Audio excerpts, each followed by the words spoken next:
ఉగ్రవాదంపై పోరాటంలో భాగస్వామిగా తనను ప్రపంచానికి నిరూపించుకోవాలని ప్రయత్నిస్తున్న పాకిస్తాన్ అదే సమయంలో అంతర్జాతీయంగా నిషేధిత ఉగ్రవాదులను మత ప్రచారకులుగా చెబుతూ ద్వంద్వ వైఖరిని ప్రదర్శిస్తుంది. తాజా ఉదాహరణ హఫీజ్ అబ్దుర్ రఫూఫ్ మృతిపై పాకిస్తాన్ అధికార వర్గాల స్పష్టత లేకపోవడమే నిదర్శనం. భారతదేశం ఇటీవల చేపట్టిన ఆపరేషన్ సింధూర్లో రఫూఫ్ మృతి చెందాడన్న వార్తల నేపథ్యంలో అతను సాధారణ పౌరుడని, మతపరమైన ప్రచారకుడేనని పాక్ సైనిక వర్గాలు చేసిన వాదనలు తీవ్ర విమర్శలకు తావిచ్చాయి. పాక్ మాజీ విదేశాంగ మంత్రి హీనా రబ్బానీ ఖర్ ఇటీవల ఆల్ జజీరాకు ఇచ్చిన ఇంటర్వ్యూలో ఈ అంశంపై తీవ్ర పదజాలంతో ప్రశ్నలు ఎదుర్కోవాల్సి వచ్చింది.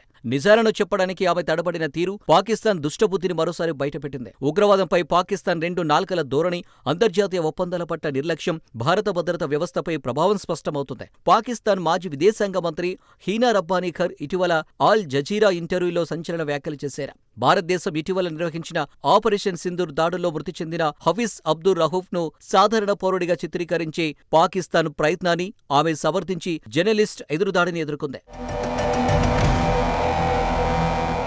పాక్ రక్షణ వ్యవస్థలో ఉన్న విరుద్ధ ధోరణులతో ఇరుకున పడింది. రవూఫ్ అంత్యక్రియల వీడియోలతో పాటు ఫోటోలు సోషల్ మీడియాలో వైరల్ అయిన వెంటనే పాకిస్తాన్ సైన్యం ఆయన ఒక మత ప్రచారకుడని, సాధారణ వ్యక్తేనని చెప్పింది. అయితే జర్నలిస్టు వేసిన ప్రశ్నలతో రబ్బానీ ఖర్ బిత్తరపోయింది. చనిపోయిన రహూఫ్ జాతీయ గుర్తింపు సంఖ్య అమెరికా ఆంక్షల జాబితాలో ఉన్నదేనా?